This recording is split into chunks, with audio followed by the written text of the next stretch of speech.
ข้อยก็อยากมีอยู่อยากมีสมทบอยู่แต่ว่ามันบ่มีเนาะกำลังคิดดีใจแล้วเอาสมทบกันเข้ามาพี่น้อยเนาะผู้เล็กผู้น้อยมาแจ้งเพิ่มเติมอีกเมื่อกี้นี่เนาะสองมี20,000แล้วก็มีอีก10,000ผู้ที่เป็น30,000นำบ่แสนมี30,000แล้วบัดนี้เนาะ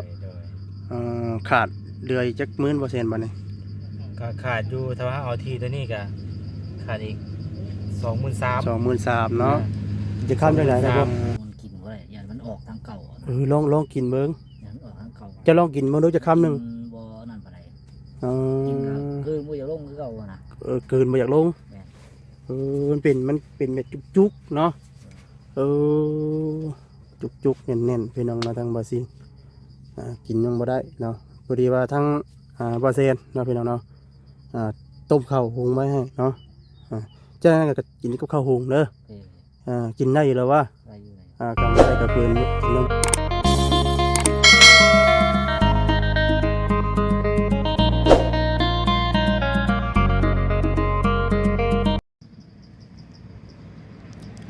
กราบสบายดีเด้อสบายดีพ่อแม่พี่น้อง FC เบิ่ง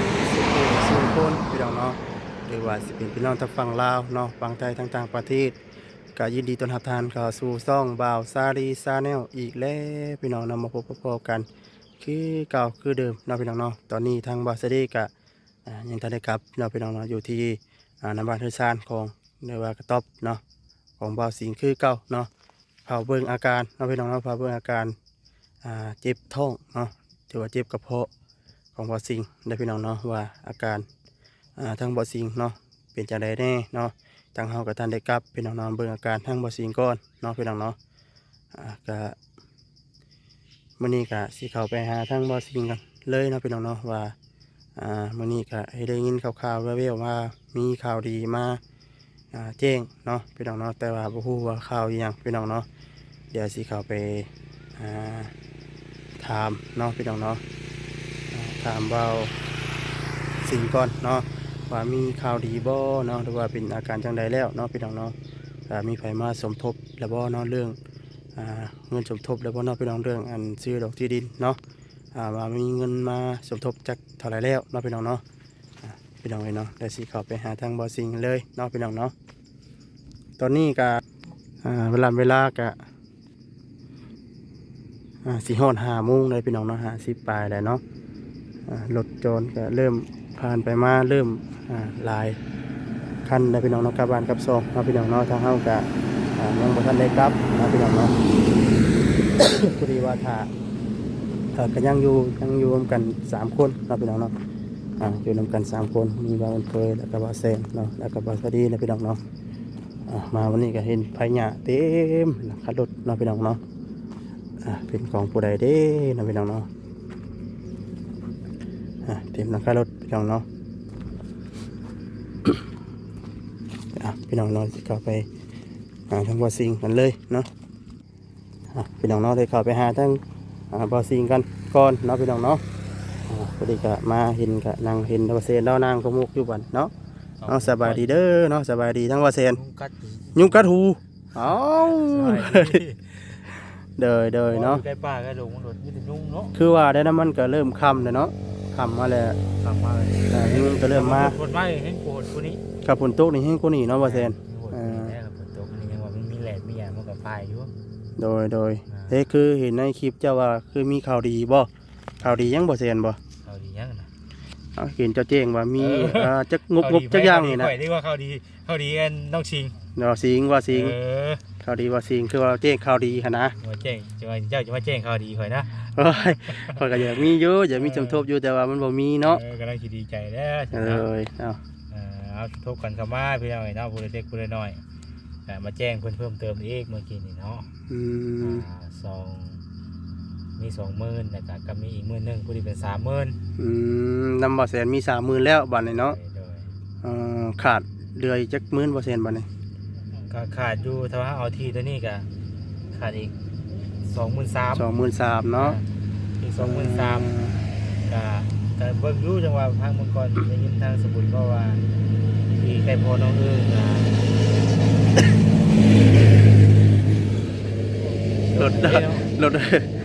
ร รถมีรถในพี่น้องเนาะที่แค่พ่อน้องอึ้งน่ะเพิ่นว่า30คูณ30แต่บ่ฮู้ว่าเพิ่นขายได้บ่ตอนนี้นะก็ยังอยู่จะถามเบิ่งแต่ว่าราคามันแบบก็สิถามเพิ่นพ่อแล้วเพิ่นสิไปบ่นะหรือว่าโดยพ่อนะโดยก่อนถามว่าบัดมื้อใดสมมุติว่าพ่อมื้อใดก็ต้องเพราะว่า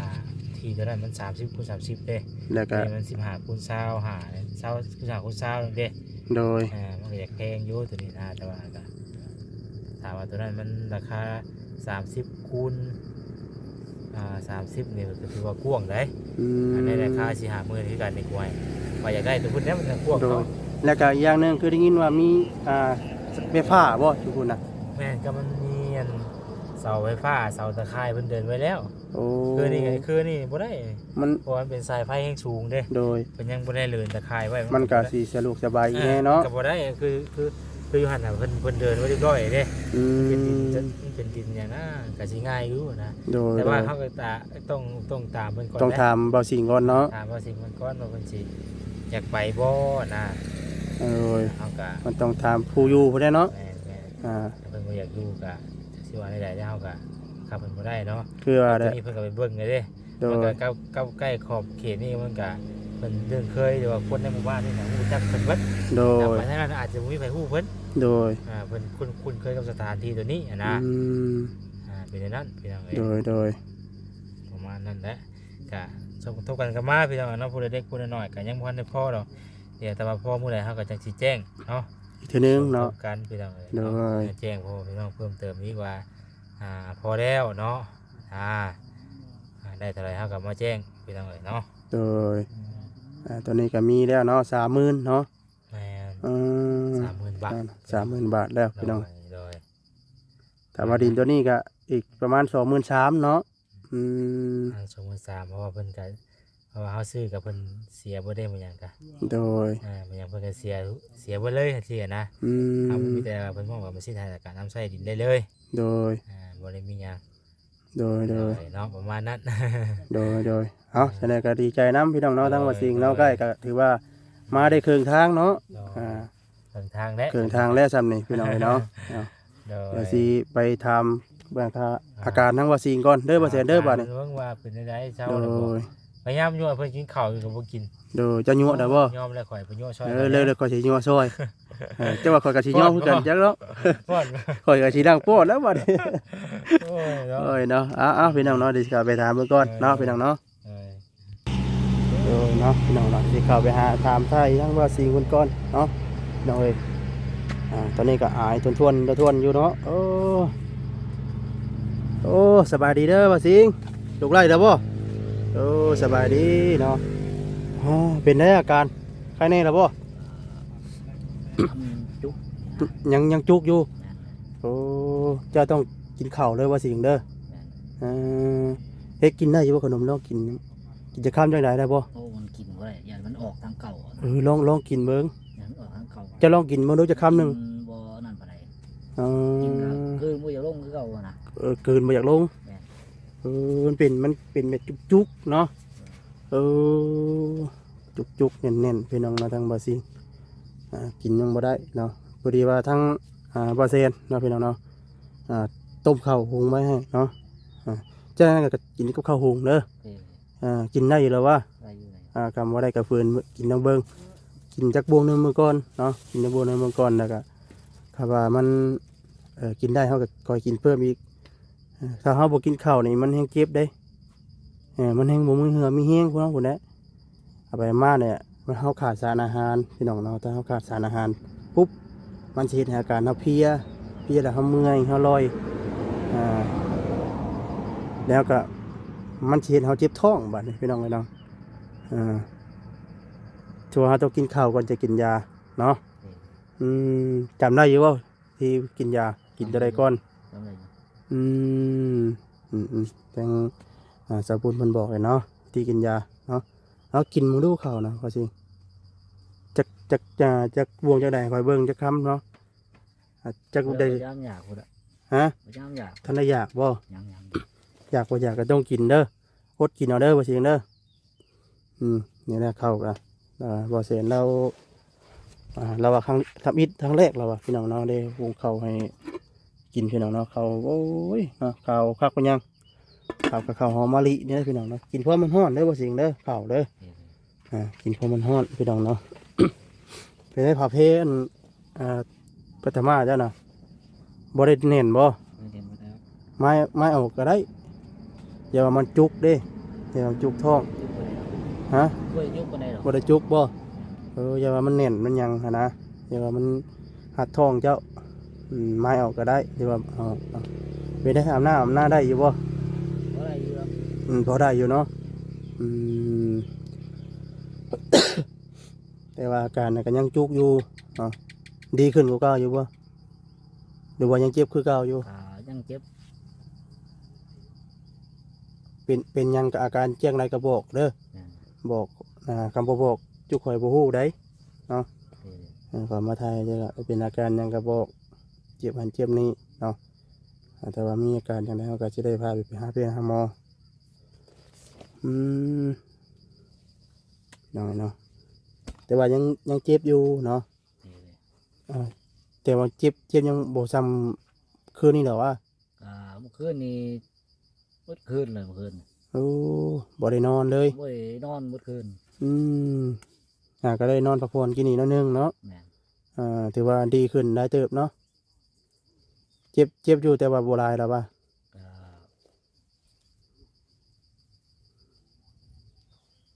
นี่มันก็บอกว่าไอ้ เอ้าหมดความรู้สึกเจ้าเด้มันเจ็บอยู่แต่มันหลายกว่าเก่าบ่คือมันยังจำเก่า ใกล้ออกแล้วซ้ำนั่นแหละ จำตอนกลางคืนบ่ แม่น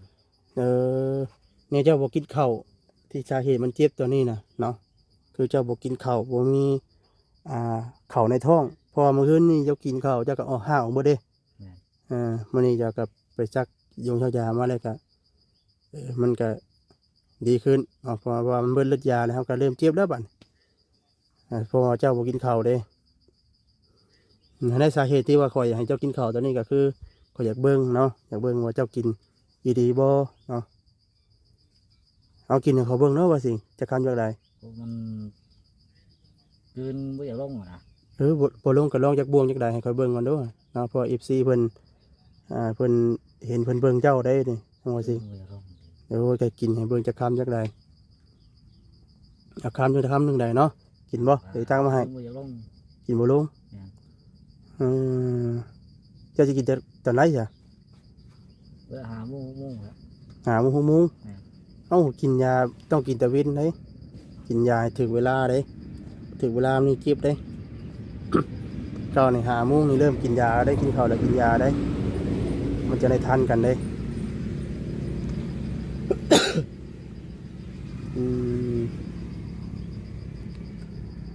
น้องทางว่าสิ่งเราก็ยังอาการก็ยังบดีขึ้นเนาะแต่ว่าได้พักได้กอดแล้วเนาะ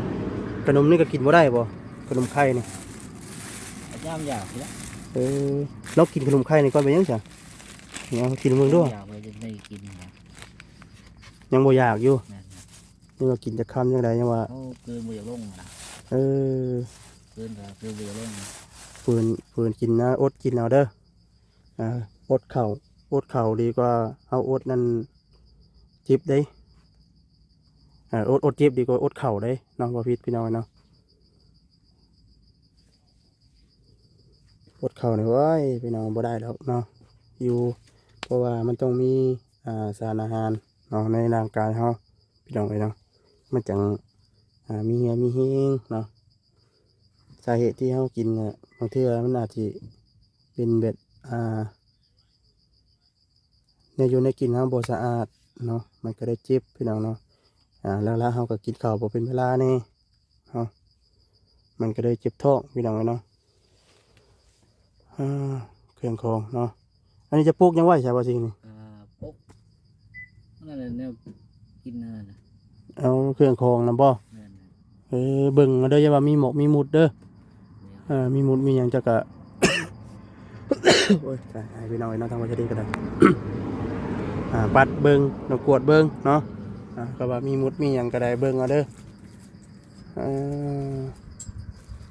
ถ ถามอาการพี่น้องเนาะทางบ่สิงว่าดีขึ้นนะบ่หรือว่าจังใดเนาะพี่น้องเนาะก็เลยสิถามอาการเบิ่งFC เบิ่งก็เป็นห่วงเนาะ FC บ่เป็นห่วงเจ้าได้บ่สิงเอ้ยเนาะเจ้าบ่เป็นห่วง FC บ่กินข้าวให้เพิ่นเบิ่งหน่อยติเนาะกินบ่ได้บ่ กินบ่ได้คือมือลง เออกินบ่ได้ติพี่น้องเนาะแล้วจะกินเอาได้เด้อข้าวนะ เออ ข้าวคนว่าสิแล้วหุงมาให้พี่น้องเนาะยังบ่สิงก็ยังบ่อยากว่าซั่นเนาะเป็นได้คือว่ามีข่าวดีมาแจ้งบ่เจออยู่บ่ใครมาแจ้งข่าวดี บ่ได้เคยจื้อปานใดเลย เพิ่นแต่ว่าเพิ่นแจ้งมาเท่าไหร่มื้อนี้ วันนี้แจ้งมามื้อหนึง 10,000 แม่น เป็นรวมกันแล้วเป็นจักหมื่นบัด เป็น3เป็น30,000 แม่น อีกบ่ยังบ่พออีกจักหมื่น ยังอีก2อีก 20,000 แม่น โอ้พี่น้องเนาะถึงว่าสิมีข่าวร้ายเนาะแต่ก็ยังมีข่าวดีเข้ามาเนาะพี่น้องเนาะก็รอสมทบกันได้พี่น้องเนาะแสดงว่ามีข่าวดีเข้ามาแล้วเนาะพี่น้องเนาะทางบ่เซนเนาะเป็นเงินทางผู้ใหญ่ใจะดีเนาะพี่น้องเนาะสิสมทบกันเนาะพี่น้องเนาะ มาแจ้งทางบ่สิงไปนที่เรียบร้อยแล้วเนาะตอนนี้กะอีก23,000เนาะ อีก23,000พี่น้องเนาะเดี๋ยวสิพาไปเบิ่งน้องดินอยู่หุ่นพี่น้องเนาะให้บ่สิงไปเบิ่งเนาะคือว่าดินยังพอบ่จักอย่างนี่แหละเนาะ ลูกแล้วว่า ลูกได้แล้วบ่แซนเนาะเราว่าบ่กินแล้วว่าข้าวเราว่ายังบ่อยากเราว่าเนี่ย กินลงไปยาถุงแม่เลย เดี๋ยว เนาะ เราว่า5-6 โมงสิกินแล้วว่า มันก็ส่วนซ้ำตอนแรง แม่น นี่ทุกวันนี่จะเมื่อเติมน้ำหน่อยก่อนเด้อ เดี๋ยวมื้ออื่นสิเอามาให้ เมื่อน้ำเลยพี่น้องเนาะน้ำมันยังเดือดทางหนึงก็ได้ให้ทอนใส่กันเลยเพราะว่าน้ำน้ำใส่แล้วก็บางทีมันอาจสิบ่สะอาดนี่นะเพราะว่าอยู่น้ำนอกน้ำนองพี่น้องเนาะบางทีล้างถ้วยล้างบ้วงเพราะว่าเราก็ใส่น้ำนองล้างเนาะแม่นบ่จะใส่น้ำนองล้างถ้วยล้างบ้วงเนาะ แม่น สักเครื่องสักของนี่ก็ใช้น้ำถ้วยล้างน้ำนอง แม่น จะตักมาบ่หรือว่าจะล้างหันเลย ไปซักไล่อยู่หั่นเลยนะ เอ้าบัดเจ้าอาบได้หรอมันสิบ่เปื้อนบ่ บ่เปื้อนอะไร โอ้เจ้าบ่ได้ตักมาพี่มาล้างอยู่นี่บ่ บ่เลย เจ้าล้างหันเลย แม่น ไปซักเสื้อผ้าได้หรอ ไปซักอยู่หั่นเลย ซักอยู่หันเลยแล้วก็ไล่อยู่หันเลยโอ้น้องเนาะสาเหตุนี่แหละก็นี่แหละเนาะน้ำมันก็เปื้อนแน่เนาะพี่น้องเนาะก็ไล่อยู่หันเลย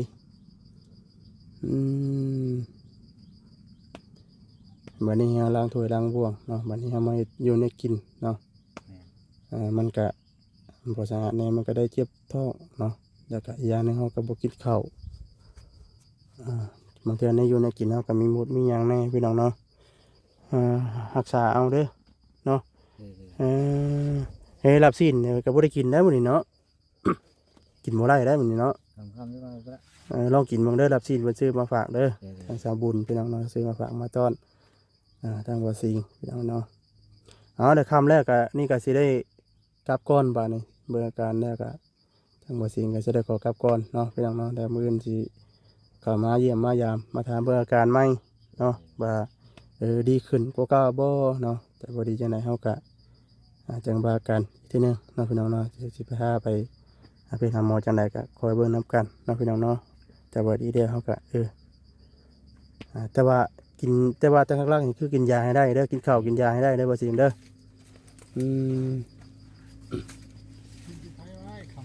เอ้ยยันว่ายุ่งเนาะวันเผย เนาะคำแล้วพี่น้องเนาะน้องสวัสดีครับจะได้กลับก่อนนะบ้านเนาะ นี่แต่ว่าให้ว่าสิ่งพักผ่อนพี่น้องเนาะบ้านนี้เนาะ